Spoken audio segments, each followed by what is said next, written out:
By 2047, one country could dethrone China as the world's next superpower, and it's already home to 1.4 billion people who are about to reshape everything you know about global power. India. But here's what no one's telling you. The same advantages pushing India forward could be the exact weaknesses that destroy its chances. If you've ever wondered which country will dominate your future, your job, your investments, your world, this is the story you need to hear. Because by the end of this video, you'll understand the brutal truth about whether India can actually beat China. And trust me, it's not what the headlines are saying. Let's start with India's most powerful advantage, and it's sitting right in front of us. But before we dive in, if you're new here, hit the subscribe button and leave a comment. I subscribe. And I'll personally welcome you into the family. With that said, let's get started. Right now, India's median age is 28. China's? 39. That might not sound like much, but by 2030, India will have 900 million people in their working years while China loses 70 million workers to retirement. This is what economists call a demographic dividend. A young, hungry workforce ready to build, innovate, and consume. Let me introduce you to Rajesh Kumar. 34 years old, software engineer from Bangalore. In 2019, Rajesh was earning $8,000 a year, decent by Indian standards, but nothing extraordinary. By 2023, $32,000. Quadrupled in 4 years without leaving India. Rajesh's story isn't unique. It's a pattern. A 2023 McKinsey study found that India's tech workforce grew by 38% since 2020, while China's grew just 12%. The talent is there. The hunger is there. But here's the dark side no one talks about. 47% of Indian youth are unemployed or underemployed. That's 200 million people with potential but nowhere to go. Imagine having the world's largest workforce but no jobs for them. That's not a dividend. That's a time bomb waiting to explode. And it gets worse. In cities like Mumbai and Delhi, college graduates are competing for jobs that pay $300 a month. Engineers are driving Ubers. MBAs are working in call centers. The Indian government promises to create 10 million jobs a year. They're creating 3 million. So what happens to those other 7 million young people every single year? They wait. They get frustrated. Some give up. Some protest. In 2023 alone, India saw over 400 major protests related to unemployment and economic conditions. Young people blocking highways, burning effigies, demanding change. If India can't create those jobs, that young population becomes a source of instability, protests, unrest, desperation. China faced this exact problem in the 1980s and 90s. They solved it by becoming the world's factory. But that spot's already taken. So India needs a different path. And that brings us to money. India's GDP will hit $5 trillion by 2027, making it the third largest economy on Earth. Sounds impressive, right? But China? They're at $18 trillion right now. Imagine standing at the base of Mount Everest, looking up at China's peak, while India is still at base camp. That's the gap we're talking about. But here's where it gets interesting. In 2023, Apple started moving 7% of iPhone production from China to India. Foxconn invested $1.6 billion in a facility in Tamil Nadu. Samsung is building the world's largest smartphone factory in Noida. The world's biggest companies are betting on India as the next manufacturing hub. But wait, China still manufactures 90% of the world's iPhones. India's making progress, but it's like comparing a startup to Amazon. According to a 2024 World Bank report, India's manufacturing sector contributes just 17% to GDP, while China's is 28%. India needs to double that contribution to compete, and fast.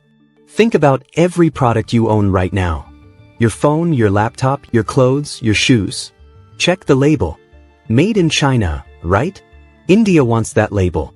But it's fighting 40 years of Chinese infrastructure, supply chains, and global dominance head-on.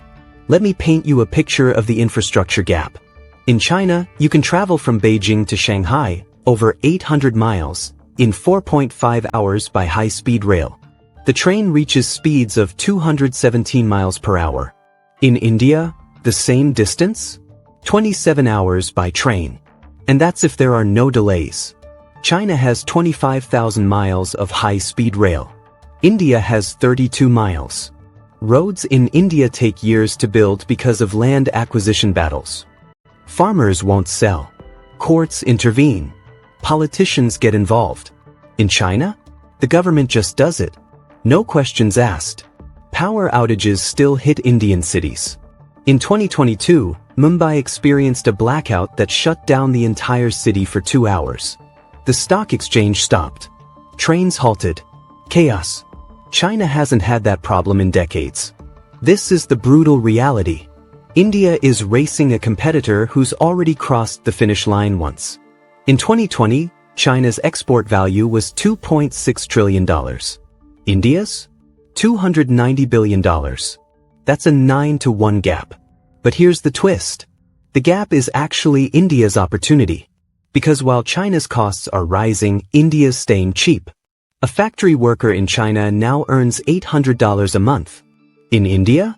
$200. Companies are looking for the next low-cost manufacturing base. Vietnam got some. Bangladesh got some. But India wants it all. The Indian government launched Make in India in 2014. The goal? Increase manufacturing to 25% of GDP by 2025.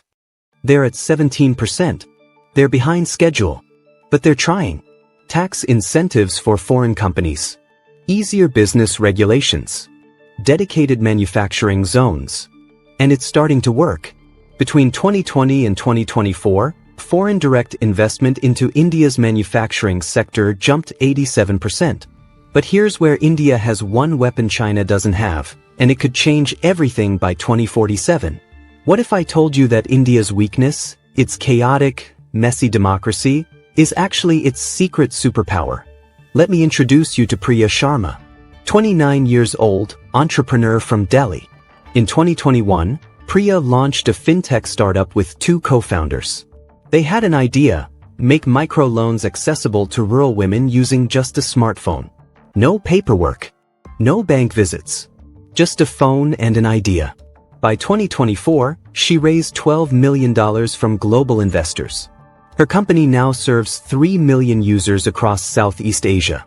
Try doing that in China. In China, if the government doesn't like your business model, you're done. Ask Jack Ma. In 2020, his company Ant Group was about to go public, the biggest IPO in history worth $37 billion. The Chinese government canceled it 48 hours before launch. Jack Ma disappeared for 3 months. When he came back, he was a different man. Quiet. Compliant. Ask the founders of Didi, the Chinese Uber. They went public in New York in 2021, raised $4.4 billion.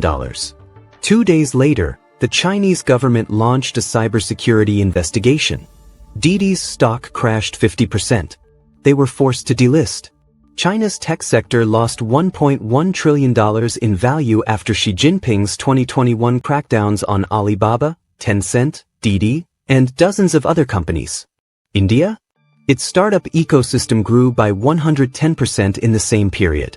In 2023, India created 1,200 new startups. 108 became unicorns, companies worth over $1 billion.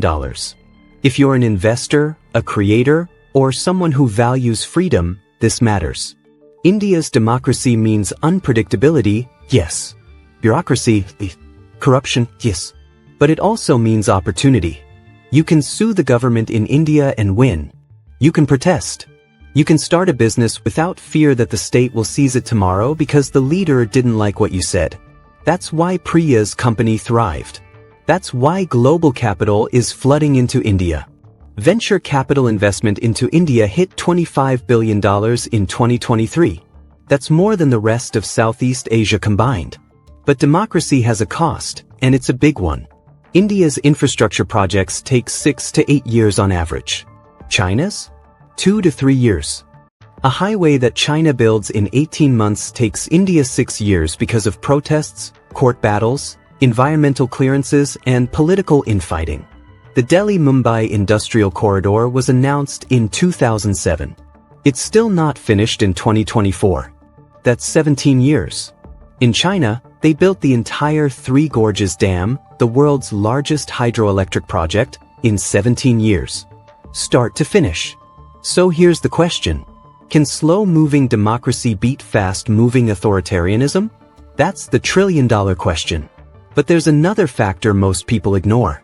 India has 750 million smartphone users, more than the entire population of Europe. And 60% of them got their first phone after 2018. Let that sink in. 450 million people got their first internet-connected device in the last 6 years. Picture this. A farmer in rural Maharashtra checking crop prices on his phone, transferring money instantly via UPI, while his daughter attends online classes. No bank. No paperwork. Pure digital. India didn't build a traditional banking system and then digitize it. It skipped straight to mobile payments. A 2023 study from the National Payments Corporation found that India processed 9.4 billion digital transactions in 1 month. More than the US, UK, and Germany combined. Let me tell you about Ankit Varma. 41 years old, small business owner from Jaipur. In 2016, Ankit's textile shop was cash only. He served local customers. Made a decent living. Nothing special. Then in 2016, India's government made a shocking move. They banned 86% of the country's cash overnight. Called it demonetization. Chaos erupted. People stood in bank lines for hours. Some businesses collapsed. But it forced India into the digital age. After India's digital payment revolution, driven by UPI, Paytm, PhonePe, everything changed for Ankit. By 2023, his revenue jumped 215%. But because he could suddenly reach customers across India. Online orders. Instant payments. No middlemen. Ankit now exports to 14 countries. He bypassed the traditional banking system entirely. That's the leapfrog effect. India didn't catch up to China. It jumped over entire stages of development. China built roads, then highways, then bullet trains. Sequential development. India? Patchy roads but world-class digital infrastructure. They leapfrogged. In mobile payments, India is ahead of China. UPI processes more transactions than WeChat Pay and Alipay combined on a monthly basis. But here's the problem, and it's massive. Only 38% of Indians have reliable internet access. China? 73%. That means 850 million Indians are still offline or barely online. They can't participate in the digital economy. They can't get educated online. They can't access opportunities. India's digital divide could strangle its own growth. In rural India, internet speeds average 10 megabits per second. In urban India, 50 megabits per second. In China's rural areas, 100 megabits per second. The solution? India's investing $30 billion in rural broadband by 2028. If it works, 500 million new users come online. That's the population of the entire European Union joining the internet at once. Imagine the explosion of commerce, education, innovation. If it fails, the dream dies. Half the country gets left behind while the other half races ahead. That creates resentment, division, conflict. But technology alone won't make India a superpower. There's one final piece, and it's the most controversial. What if I told you that India's rise depends on something totally outside its control, and it's happening right now in the South China Sea? Here's the thing.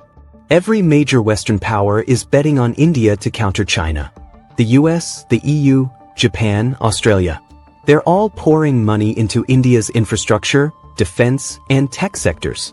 In 2023, the US signed a semiconductor deal worth $3 billion to build chip factories in Gujarat and Karnataka. But because they desperately need an alternative to China. Right now, Taiwan makes 90% of the world's advanced semiconductors. If China invades Taiwan, the global economy collapses. Your phone? Gone. Your car? Can't be built. Your laptop? Doesn't exist. So the West is propping up India as a hedge, a backup plan. The US-India relationship has completely transformed. In 2000, the US sanctioned India for nuclear tests. In 2024, they're selling India armed drones and sharing military technology. Japan invested $42 billion into Indian infrastructure between 2014 and 2024. That's real money building real roads, real ports, real factories. Australia signed a trade deal with India worth $100 billion over the next decade. But imagine you're India. The whole world wants you to succeed, but only because they need you to fight their rival. You're not the hero of this story. You're the backup plan. If you live in the West, your government is literally betting your tax dollars that India will rise. But what if that bet fails? What if India can't deliver? Here's the risk, and it's enormous. India shares a 2,100-mile border with China. And it's not a peaceful border.